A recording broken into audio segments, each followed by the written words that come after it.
This information series about Tantra is brought to you by Not a Profit Org, the place on the internet to find spiritual guidance powered by artificial intelligence.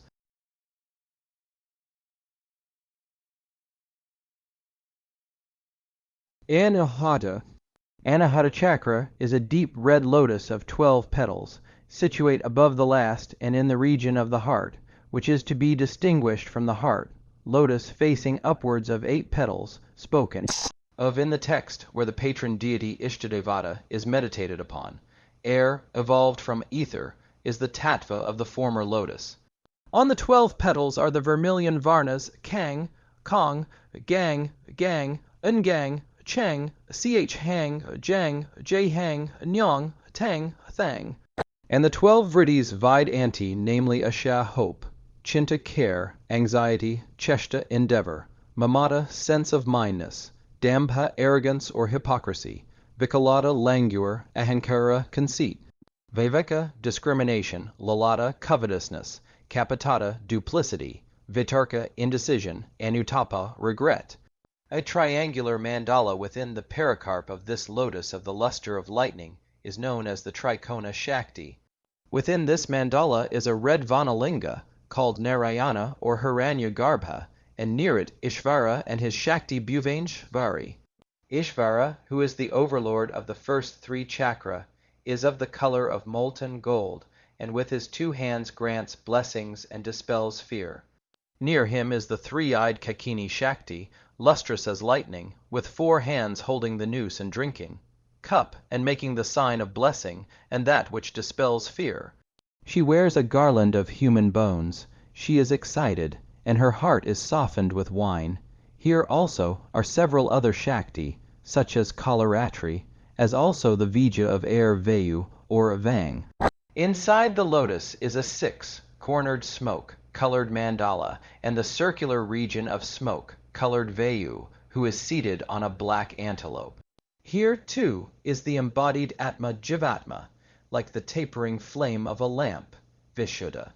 Vishuddha chakra or Bharatasthana, abode of the divya of speech, is above the last and at the lower end of the throat canthame, Yula. The tattva of this chakra is ether. The lotus is of a smoky color, or the color of fire seen through smoke. It has 16 petals, which carry the red vowels at ang, ing, ung, ring, el, eng, ong, ang, ah, the 7 musical notes Nishada, Rishabha, Gandhara, Shadaja, Madhyama, Devata, and Panchama. Venom in the 8th petal, the Vija hung, fat, Vashat, Svadha, Svaha, Nama, and in the 16th petal nectar Amrita. In pericarp is a triangular region, within which is the androgyne Shiva, known as Arddha-narishvara.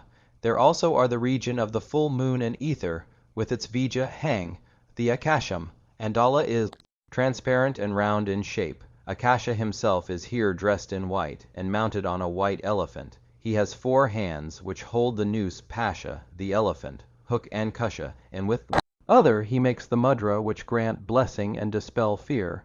Shiva is white, with 5 faces, 3 eyes, 10 arms, and is dressed in tiger skins. Near him is the white Shakti Shakini, dressed in yellow raiments, holding in her 4 hands the bow, the arrow, the noose, and the hook.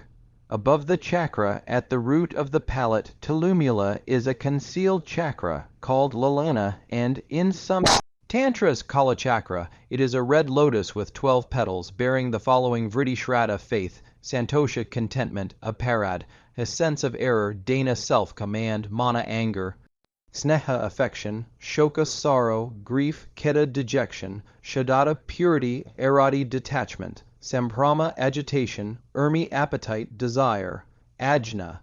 Ajna chakra is also called Paramahula and Mukta Triveni, since it is from here that the 3 nadis Ida, Pingala, and Sushumna go their separate ways. It is a 2-petaled lotus, situate between the 2 eyebrows. In this chakra there is no gross tattva, but the subtle tattva mind is here. Hakararta, or half the letter La, is also there. On its two petals are the red varnas, hang, and keshang. In the pericarp is concealed vija ang. In the two petals and the pericarp there are the three guna sattva, rajas, and tamas.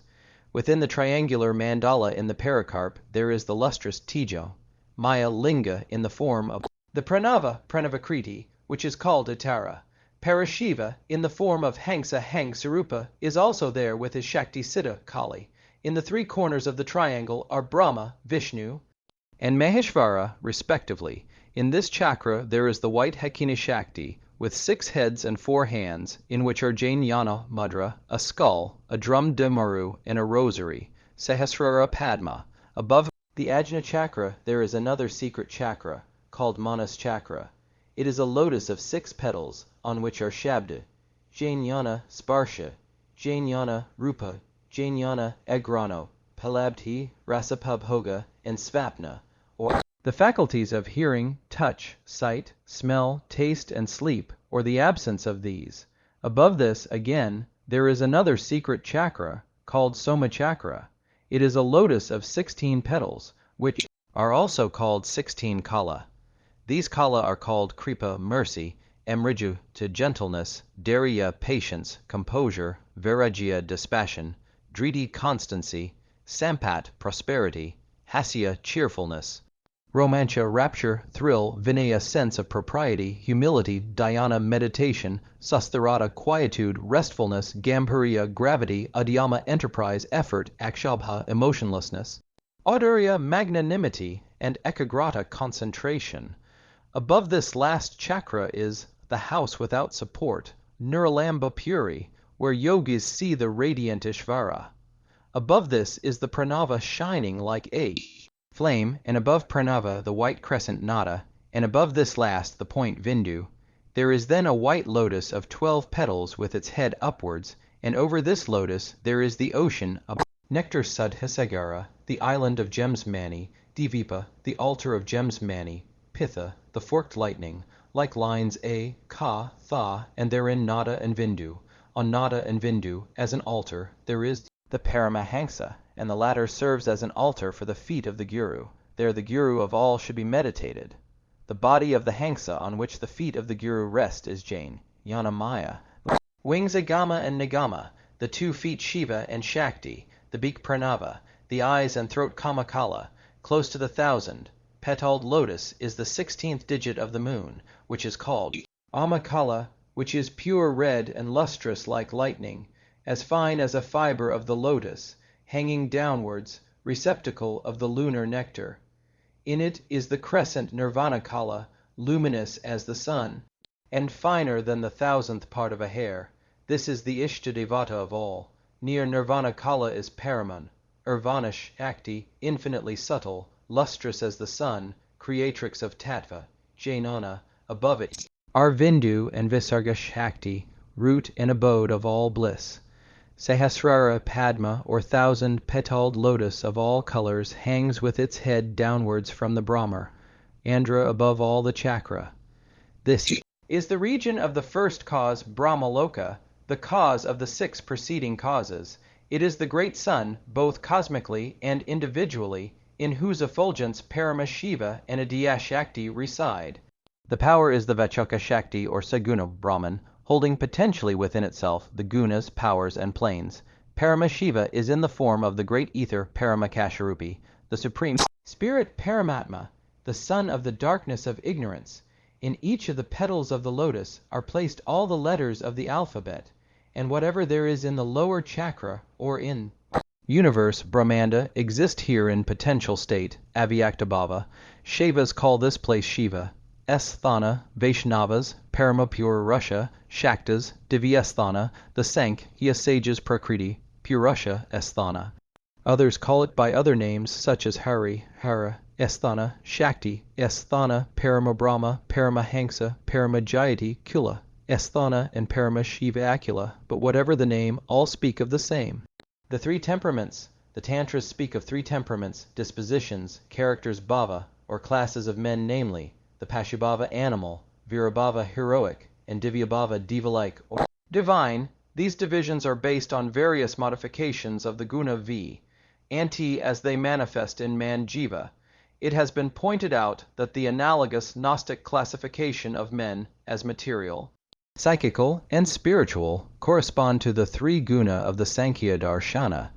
In the pashu, the rajo guna operates chiefly on tamas, producing such dark characteristics as error branti, drowsiness tandra, and slothalasya. It is, however, an error to suppose that the pashu is as such a bad man. On the contrary, a jiva of this class may prove superior to a jiva of the next. If the former, who is greatly bound by matter, lacks enlightenment, the latter may abuse the greater freedom he has won. There are also numerous kinds of pashu, some more, some less tamasic than others. There are at the lowest end of the scale, which marks the first advance upon the higher forms of animal life. Others approach and gradually merge into the vira class. The term pashu comes from root pash, to bind. The pashu is, in fact, the man who is bound by the bonds pasha, of which the Kularnava Tantra enumerates 8, namely, piti daya, ignorance and delusion moha, fear baya, shame laja, disgust ji, hrina, family kila, custom shila, and caste varna. Other enumerations are given of the afflictions which, according to some, are 62, but all such larger divisions are merely elaborations of the simpler enumerations. The pashu is also the worldly man, in ignorance and bondage, as opposed to the yogi and the tattva, Jain Nani. 3 divisions of pashu are also spoken of, namely, sakala, who are bound by the 3 pasha, called anu, want of knowledge or erroneous knowledge of the self, beta, the division also induced by mire of the one self into many, and karma, action and its product. These are the 3 impurities mala, called enavamala, mayamala, and karmamala. Pratyakala are those bound by the first and last, and vinanakavala are those bound by enavamala only. He who frees himself of the remaining impurity of anu becomes Shiva himself. The divi bears the pasha and is the cause of them, but she, too, is pashu-pasha vimachini, liberatrix of the pashu from his bondage. What has been stated gives the root notion of the term pashu. Men of this class are also described in Tantra by exterior traits, which are manifestations of the interior disposition. So the Kubjika Tantra says, those who belong to Pashubhava, simply pashu. A pashu does not touch a yantra, nor make japa of mantra at night. He entertains doubt about sacrifices and tantra, regards a mantra as being merely letters only. He lacks faith in the guru, and thinks that the image is but a block of stone. He distinguishes one diva from another, and worships without flesh and fish. He is always bathing, owing to his ignorance, and talks ill of others. Such an one is called pashu, and he is the worst kind of man. Similarly, the Nitya Tantra describes the pashu as he who does not worship at night, nor in the evening, nor in the latter part of day, who avoids sexual intercourse, except on the 5th day after the appearance of the courses, ritu kalang vina divi ramanang paravarjayat, who do not eat meat, etc., even on the 5 auspicious days parvana. In short, those who, following Vedachara, Vaishnavachara, and Shaivachara, are bound by the Vedic rules which govern all pashas. In the case of Virabhava, Rajas more largely work on sattva, yet also largely, though in lessening degrees, until the highest stage of Divyabhava is reached, works independently towards the production of acts in which sorrow inheres. There are several classes of vira. The 3rd, or highest, class of man is he of the Divyabhava, of which, again, there are several degrees, some but a stage in advance of the highest form of Virabhava. Others, completely realizing the diva nature, in which Rajas operate on sattva guna to the confirmed preponderance of the latter. The Nitya Tantra says that of the bhava the divya is the best, the vira next best, and the pashu the lowest, and that devata bhava must be awakened through virabhava. The Pichchila Tantra says that the only difference between the vira and divya men is that the former are variadata, by which is probably meant excitable, through the greater prevalence of the independent working of the rajo guna in them than in the calmer sattvic temperament. It is obvious that such statements must not be read with legal accuracy.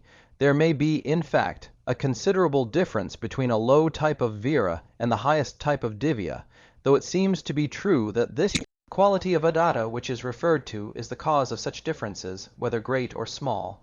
The Kubjika Tantra describes the marks of the divya as he who daily does ablutions, sandhya, and Wearing clean cloth, the Tripandara mark in ashes, or red sandal, and ornaments of Rudraksha beads, performs japa and archana. He gives charity daily also. His faith is strong in Veda, Shastra, Guru, and Diva. He worships the Pitri and Diva, and performs all the daily rites. He has a great knowledge of mantra. He avoids all food, except that which his Guru offers him, and all cruelty and other bad actions, regarding both friend and foe as one and the same. He himself ever speaks the truth, and avoids the company of those who decry the Devata. He worships thrice daily, and meditates upon his Guru daily, and, as a Bhairava, worships Parameshvari with divya bhava. All devas he regards as beneficial. He bows down at the feet of women, regarding them as his Guru Strinang Pada Talang Drishtva Guru, Vadbhavayat Sada. He worships the Divi at night, and makes japa at night with his mouth full of pan, and makes obeisance to the Kula Vriksha. He offers everything to the Supreme Divi. He regards this universe as pervaded by Stri Shakti, and as Devata. Shiva is in all men, and the whole Brahmanda is pervaded by Shiva Shakti. He ever strives for the attainment and maintenance of Devata Bhava, and is himself of the nature of a Devata. Here, again, the Tantra only seeks to give a general picture, the details of which are not applicable to all men of the Divya Bhava class. The passage shows that it, or portions of it, refer to the ritual Divya, for some of the practices there referred to would not be performed by the Avadhuta, who is above all ritual acts, though he would also share, possibly in intenser degree, the beliefs of Divya men of all classes that he and all else are but manifestations of the universe, pervading supreme Shakti. According to the temperament of the sadhaka, so is the form of worship and sadhana. In fact, the specific worship and sadhana of the other classes is strictly prohibited by the Tantra to the pashu. It is said in this Tantra and elsewhere that in the Kali-yuga, divya and pashu dispositions can scarcely be found. It may be thought difficult at first sight to reconcile this so far as the pasha is concerned with other statements as to the nature of these respective classes. The term pashu in these and similar passages would appear to be used in a good sense as referring to a man who, though tamasic, yet performs his functions with that obedience to nature which is shown by the still more tamasic animal creation, free from the disturbing influences of rajas, which, if it may be the source of good, may also be, when operating independently, the source of evil. The commentator explains the passage cited from the Tantra as meaning that the conditions and character of the Kali-yuga are not such as to be productive of pashabhava, apparently in the sense stated, or to allow of its achara, that is, Vedikachara. No one, he says, can fully perform the Vedachara, Vaishnavachara, and Shavachara rites, without which the Vedic, Puranic mantra, and yajna are fruitless. No one now goes through the Brahmacharya ashrama, or adopts after the 50th year that called Vanaprastha. Those whom the Veda does not control cannot expect the fruit of Vedic observances. On the contrary, men have taken to drink, associate with the low, and are fallen, as are also those men who associate with them. There can therefore be no pure pashu. Under these circumstances, the duties prescribed by the Vedas which are appropriate for the pasha being incapable of performance, Shiva, for the liberation of men of the Kali age, has proclaimed the Agama, now there is no other way. The explanation thus given, therefore, appears to amount to this. The pure type of pashu for whom Vedachara was designed does not exist. For others who, though pasha, are not purely so, the Tantra is the governing Shastra. This, however, does not mean that all are now competent for Virachara. It is to be noted, however, that the Pranatashayani cites a passage purporting to come from the Mahanirvana Tantra, which is apparently in direct opposition to the foregoing, Divya Vira, Mayo Bhava, Kelo Nasti Kadachana, Kevalang Pashabhav, Na Mantra Siddharbhavanranam. In the Kali age there is no Divya or Virabhava. It is only by the Pashu Bhava that men may obtain Mantra Siddhi.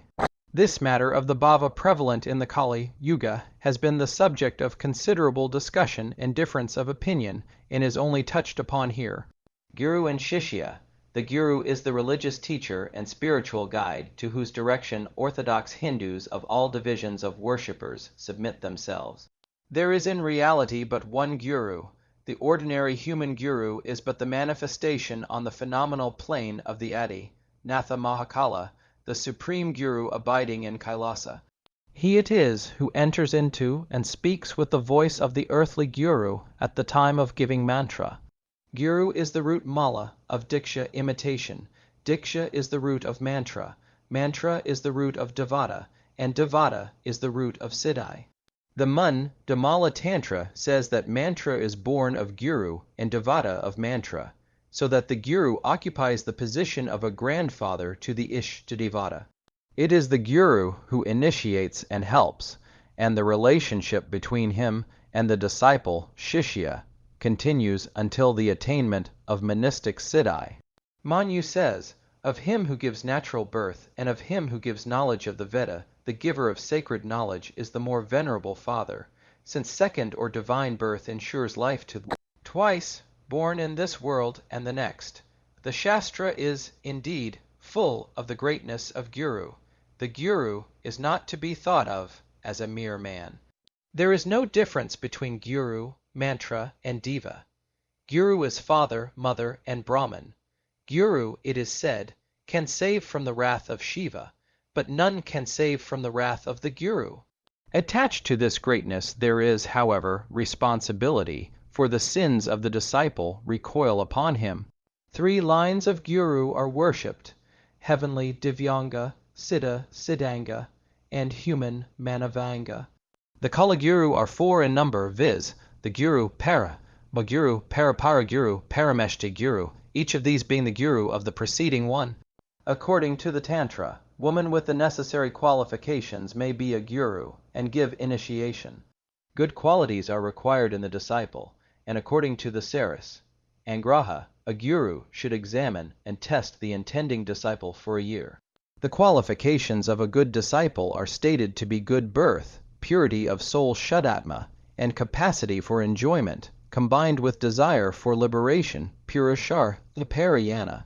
Those who are lewd, Kamuka, adulterous Paradarachara, constantly addicted to sin Sada Papa Kriya, ignorant, slothful, and devoid of religion, should be rejected.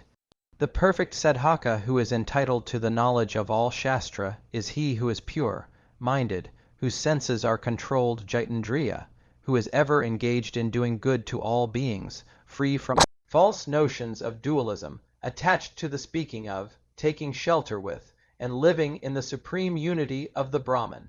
So long as Shakti is not fully communicated, see next note, to the Shishya's body from that of the Guru, so long the conventional relation of Guru and Shishya exists. A man is Shishya only so long as he is Sadhaka. When, however, Siddhi is attained, both Guru and Shishya are above this dualism. With the attainment of pure monism, naturally this relation, as all others, disappears, initiation. Diksha, initiation, is the giving of mantra by the Guru. At the time of initiation, the Guru must first establish the life of the Guru in his own body. That is the vital force, pranash, Akti, of the Supreme Guru whose abode is in the 1000-petaled lotus. As an image is the instrument yantra in which divinity, devatva, inheres, so also is the body of Guru. The day prior thereto, the Guru should, according to Tantra, seat the intending candidate on a mat of kasha grass. He then makes japa of a sleep mantra, saptam mantra, in his ear and ties his crown lock. The disciple, who should have fasted and observed sexual continence, repeats the mantra thrice, prostrates himself at the feet of the Guru, and then retires to rest. Initiation, which follows, gives spiritual knowledge and destroys sin. As one lamp is lit at the flame of another, so the divine shanti, consisting of mantra, is communicated from the Guru's body to that of the Shishya.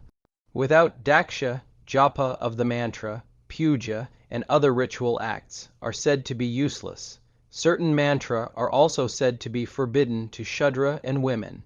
A note, however, in the first Chalakshara Sutra, to the Lalita would, however, show that even the Shudra are not debarred the use even of the pranava, as is generally asserted.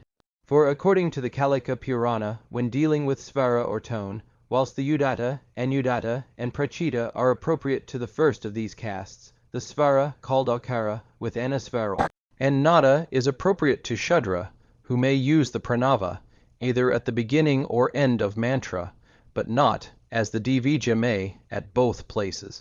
The mantra chosen for initiation should be suitable, Anukala. Whether a mantra is Svak Yula or Ek, Yula to the person about to be initiated is ascertained by the Kula chakra, the zodiacal circle called Rasha chakra, and other chakra which may be found described in the Tantra. Initiation by a woman is efficacious, that by a mother is 8, fold so.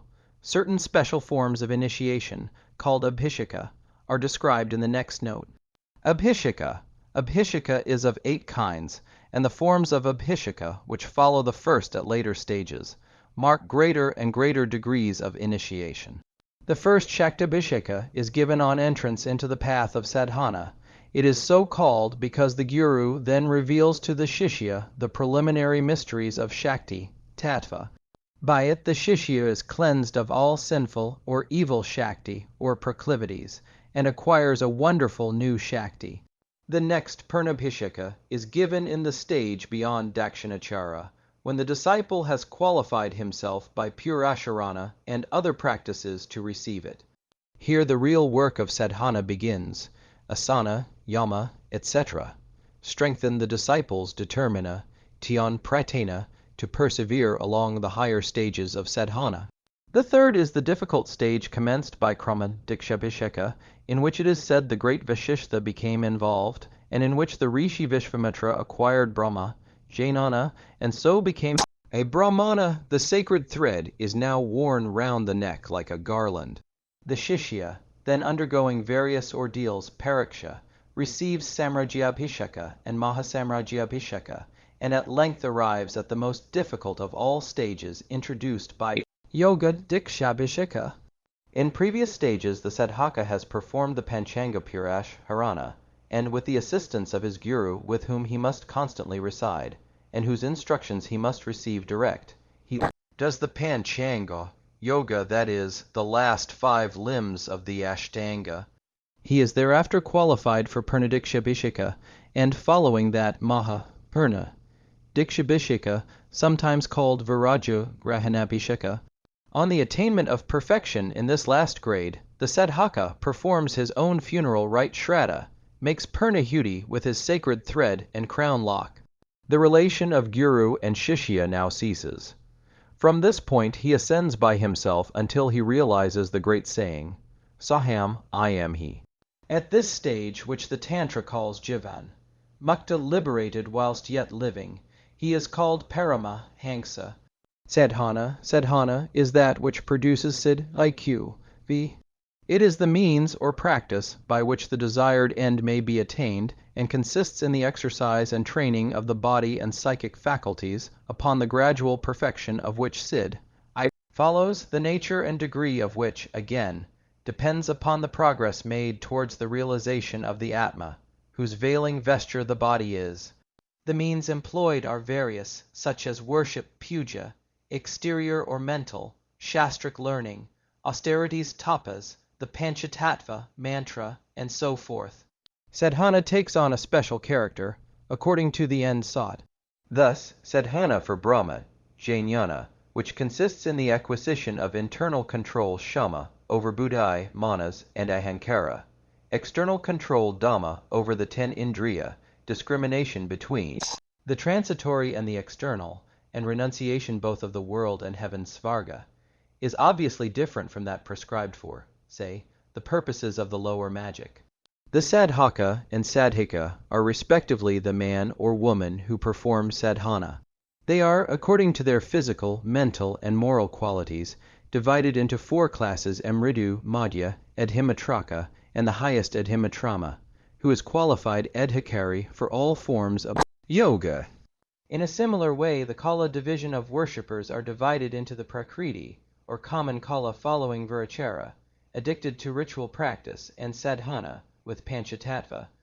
Madhyama Kalika, or middling Kala, accomplishing the same sadhana, but with a mind more turned towards meditation, knowledge, and samadhi, and the highest type of Kalikatama, who, having surpassed all ritualism, meditates upon the universal self, worship generally. There are 4 different forms of worship, corresponding with 4 states bhava. The realization that the Jivatma and Paramatma are one, that everything is Brahman, and that nothing but the Brahman exists, is the highest state, or Brahmobhava. Constant meditation by the yoga process upon the Devata in the heart is the lower and middle, most Dhyanabhava japa Q. V. And stava hymns and prayer is still lower, and the lowest of all is Myo. External worship, puja Q. V. Puja bhava is that which arises out of the dualistic notions of worshipper and worshipped, the servant and the Lord. This dualism exists in greater or less degree in all the states, except the highest. But for him who, having realized the Advaita Tattva, knows that all is Brahman, there is neither worshipper nor worshipped, neither yoga nor puja, nor dharana, dhyana, stava, japa, vrata, or other ritual or process of sadhana. In external worship, there is worship either of an image pratima or of a yantra Q, V, which takes its place. The sadhaka should first worship inwardly the mental image of the form assumed by the Devi, and then by the life. Giving prana pratish the ceremony, infuse the image with her life by the communication to it of the light and energy, tejas of the Brahman which is within him to the image without, from which there bursts the luster of her, whose substance is consciousness itself, Chaitanya, May. She exists as Shakti in stone or metal, or elsewhere, but is there veiled and seemingly inert. Chaitanya, consciousness, is aroused by the worshipper through the prana, pratish the mantra. Rites karma are of 2 kinds. Karma is either nitya and naimatika. The first is both daily and obligatory, and is done because so ordained, such as the sandhya v. post, which in the case of Shudras is in the tantric form, and daily puja v. post of the Ishta, and Kuladevata v. post, and for Brahmamas the Pancha. Maha, Yajna v. post. The second or conditional karma is occasional and voluntary, and is kamya when done to gain some particular end, such as yajna for a particular object. Tapas with the same end for certain forms of tapas are also nitya, and vrata v. post. The Shudra is precluded from the performance of Vedic rites, or the reading of the Vedas, or the recital of the Vedic mantra. His worship is practically limited to that of the Ishtadevata and the Banalinga puja, with tantric and Puranic mantra, and such vrata as consist in penance and charity. In other cases, the vrata is performed through a brahmana. The Tantra makes no caste distinctions as regards worship. All may read the Tantras, perform the tantric worship, such as the Sandhya V, post, and recite the tantric mantra, such as the tantric Gayatri. All castes, and even the lowest Chandala, may be a member of a chakra, or tantric circle of worship. In the chakra, all its members partake of food and drink together, and are deemed to be greater than brahmanas, though upon the breakup of the chakras, the ordinary caste and social relations are re-established, all are competent for the specially tantric worship, for, in the words of the Gautamiya Tantra, the Tantra Shastra is for all castes and for all women. The latter are also excluded under the present Vedic system, though it is said by Shankha Dharma Astrakara that the wife may, with the consent of her husband, fast, take vows, perform homa, and vrata, etc. According to the Tantra, a woman may not only receive mantra, but may, as a guru, initiate and give it. She is worshipful as guru, and as wife of guru. The Divi is herself guru of all shastras and woman, as indeed all females who are her embodiments are, in a peculiar sense, her earthly representatives. Forms of Achara. There are 7, or, as some say, 9, divisions of worshippers. The extra divisions are bracketed in the following quotation. The Kularnava Tantra mentions 7, which are given in their order of superiority, the first being the lowest, Vedachara, Vaishnavachara, Shaivachara, Dakshinachara, Vamachara. Siddhantachara, Agorachara, Yogachara, and Kolachara, the highest of all. The Achara is the way, custom, and practice of a particular class of sadhaka. They are not, as sometimes supposed, different sects, but stages through which the worshipper in this or other births has to pass before he reaches the supreme stage of the Kala. Vedachara, which consists in the daily practice of the Vedic rites, is the gross body Esthuladiha, which comprises within it all other acharas, which are, as it were, its subtle body Sakshmadiha of various degrees. The worship is largely of an external and ritual character, the object of which is to strengthen dharma. This is the path of action, Kriya Marga. In the second stage, the worshipper passes from blind faith to an understanding of the supreme protecting energy of the Brahman, towards which he has feelings of devotion. This is the path of devotion, Bhakti, Marga, and the aim at this stage is the union of it and faith previously acquired. With an increasing determination to protect Dharma and destroy Adharma, the Sadhaka passes into Shivachara, the warrior Kshatriya stage, wherein to love and mercy are added strenuous striving and the cultivation of power. There is union of faith, devotion, Bhakti, and inward determination, Antar, Laksha. Entrance is made upon the path of knowledge, Jnana Marga. Following this is Dakshinachara, which in Tantra does not mean right-hand worship, but favorable, that is, that achara which is favorable to the accomplishment of the higher sadhana, and whereof the divi is the Dakshina Kalika. This stage commences when the worshipper can make dhyana and dharana of the threefold Shakti of the Brahman Kriya, Iksha, Jnana, and understands the mutual connection, Samanvaya, of the three guna, until he receives Purnabhisheka Q, V. At this stage the sadhaka is Shakta, and qualified for the worship of the threefold Shakti of Brahma, Vishnu, Maheshvara. He is fully initiated in the Gayatri, mantra, and worships the Divi Gayatri, the Dakshina Kalika, or Adya-Shakti, the union of the three Shakti. This is the stage of individualistic Brahmana Tattva, and its aim is the union of faith, devotion, and determination with a knowledge of the threefold energies. After this, a change of great importance occurs, marking, as it does, the entry upon the path of return, Nivritti. This it is which has led some to divide the achara into the two broad divisions of Dakshinachara, including the first four, and Vamachara, including the last three, it being said that men are born into Dakshinachara, but are received by initiation into Vamachara. The latter term does not mean, as is vulgarly supposed, left-hand worship, but the worship in which woman Vama enters, that is Lotasadhana. In this achara there is also worship of the Vama Divi. Vija is here adverse, in that the stage is adverse to pravritti, which governed in varying degrees the preceding achara. An entry is here made upon the path of nivritti, or return to the source whence the world sprung. Up to the fourth stage the sadhaka followed pravritti-marga, the outgoing path which led from the source, the path of worldly enjoyment, albeit curved by dharma.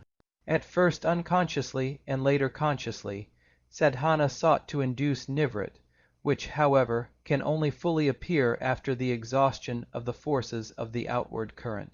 In Vamachara, however, the sadhaka commences to directly destroy pravritti, and with the help of the guru, whose help throughout is in this necessary, to cultivate nivritti.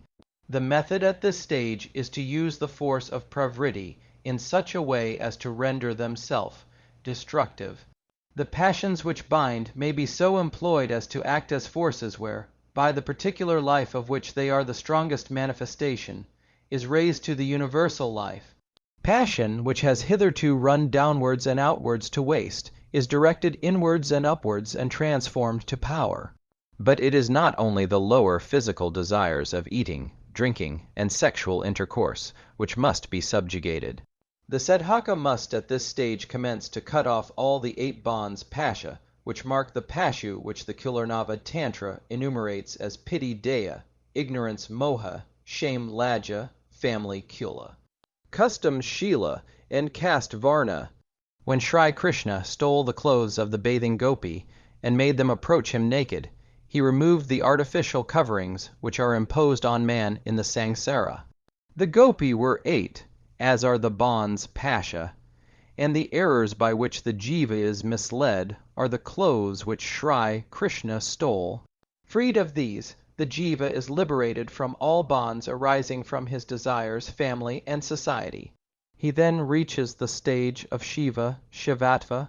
It is the aim of Vamachara to liberate from the bonds which bind men to the samsara, and to qualify the sadhaka for the highest grades of sadhana in which the sattvika guna predominates. To the truly sattvic, there is neither attachment, fear, or disgust. That which has been commenced in these stages is by degrees completed in those which follow, viz., Siddhantachara, and according to some, Aghorachara and Yogachara. The sadhaka becomes more and more freed from the darkness of the samsara, and is attached to nothing, hates nothing, and is ashamed of nothing, having freed himself of the artificial bonds of family, caste, and society. The sadhaka becomes, like Shiva himself, a dweller in the cremation ground, smashana. He learns to reach the upper heights of sadhana and the mysteries of yoga. He learns the movements of the different vayu in the microcosm, the kesh, Udra Brahmanda, the regulation of which controls the inclinations and propensities vritti. He learns also the truth which concern the macrocosm, Brahmanda. Here also the Guru teaches him the inner core of Vedachara. Initiation by Yoga Diksha fully qualifies him for Yogachara. On attainment of perfection in Ashtanga Yoga, he is fit to enter the highest stage of Kalachara. Kaladharma is in no wise sectarian, but, on the contrary, is the heart of all sects. This is the true meaning of the phrase which, like many another touching the Tantra, is misunderstood and used to fix the Kala with hypocrisy antish, acta, vahisheva sabhi Vaishnavamata nana rupad hera Kala vicharanti mahitil outwardly Shavas, in gatherings Vaishnavas, at heart Shaktas, under various forms the Kalas wander on earth.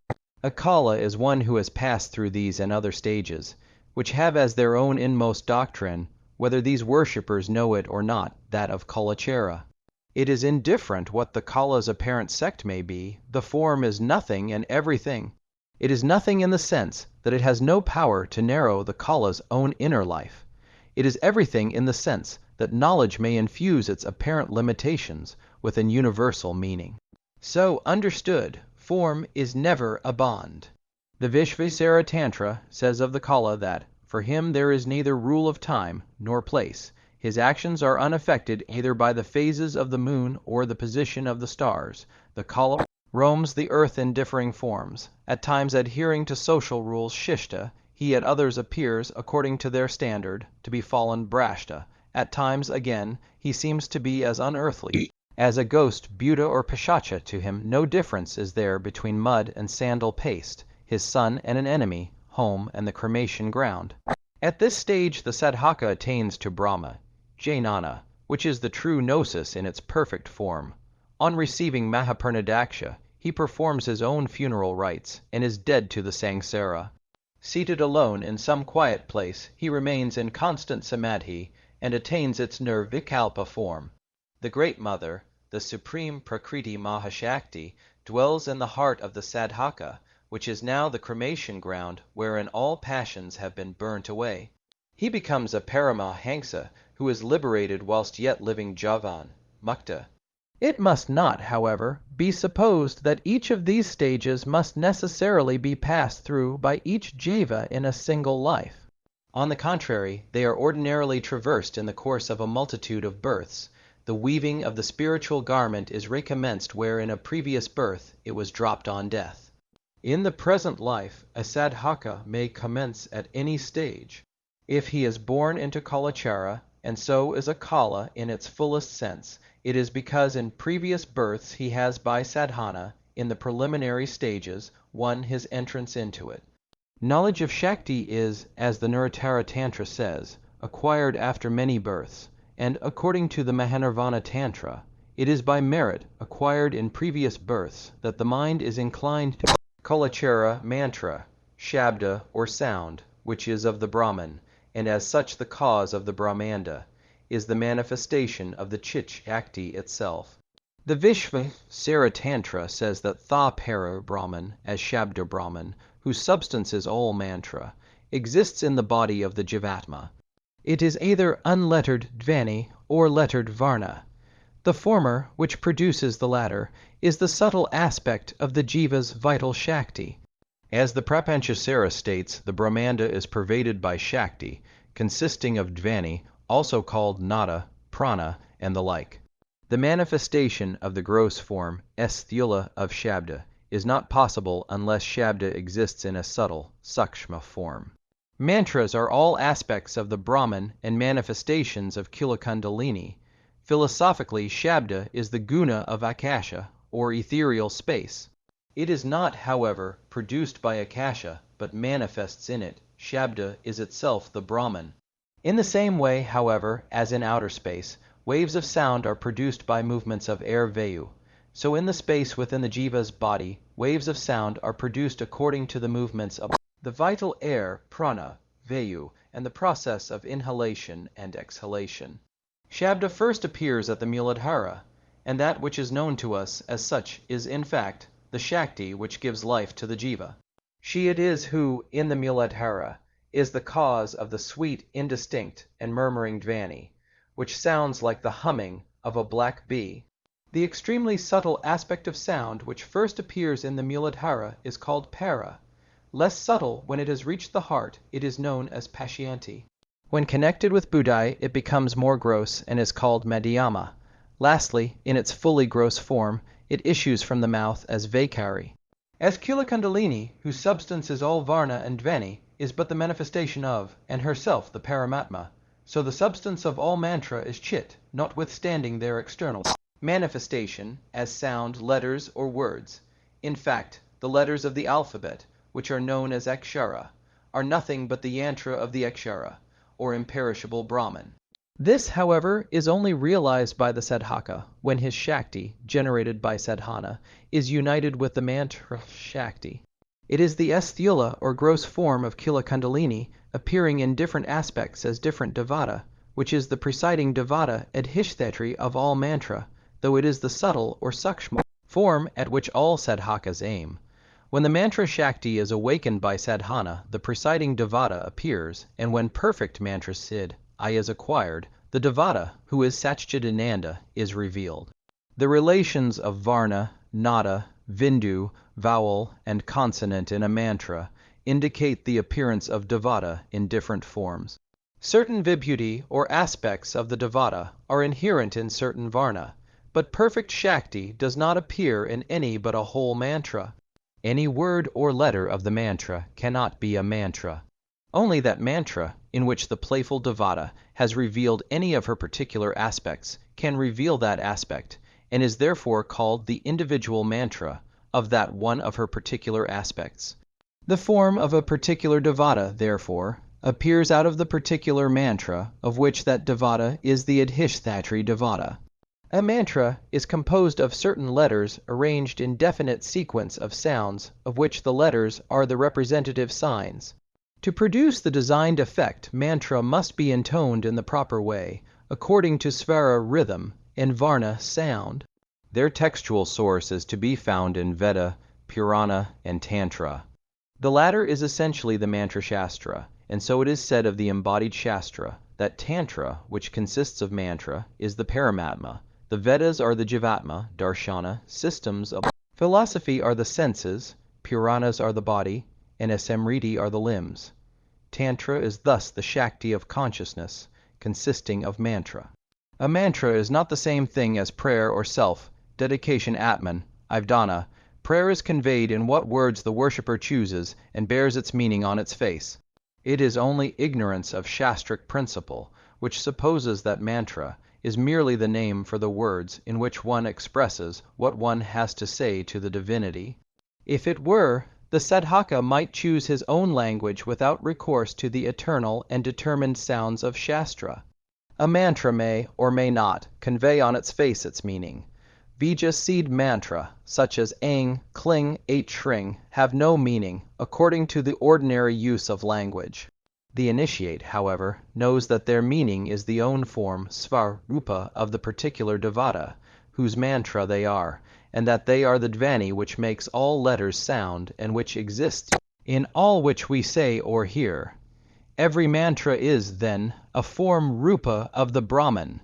Though, therefore, manifesting in the form and sound of the letters of the alphabet. Shastra says that they go to hell who think that the guru is but a stone, and the mantra but letters of alphabet. From manana, or thinking, arises the real understanding of the monistic truth, that the substance of the Brahman and the Brahmanda are one and the same. Man of mantra comes from the first syllable of manana, and tra from trana, or liberation from the bondage of the samsara, or phenomenal world. By the combination of man and tra, that is called mantra, which calls forth amantrana, the Chaturvarga vide post, or four aims of sentient being. Whilst, therefore, mere prayer often ends in nothing but physical sound, mantra is a potent, compelling force, a word of power, the fruit of which is mantras, and is thus effective to produce the Chaturvarga, Advaitic perception, and mukti. Thus it is said that Siddh is the certain result of japa v. By mantra, the sought for sadhya devata is attained and compelled. By Siddhi in mantra is opened the vision of the three worlds. Though the purpose of worship puja, reading patha, hymn stava, sacrifice homa, dhyana, dharana, and samad, vide post, and that of the diksha mantra are the same, yet the latter is far more powerful, and this for the reason that in the first, the sadhaka's sadhana shakti only operates, whilst in the case of mantra that sadhana shakti works, in conjunction with mantra shakti, which hath the revelation and force of fire, and than which nothing is more powerful.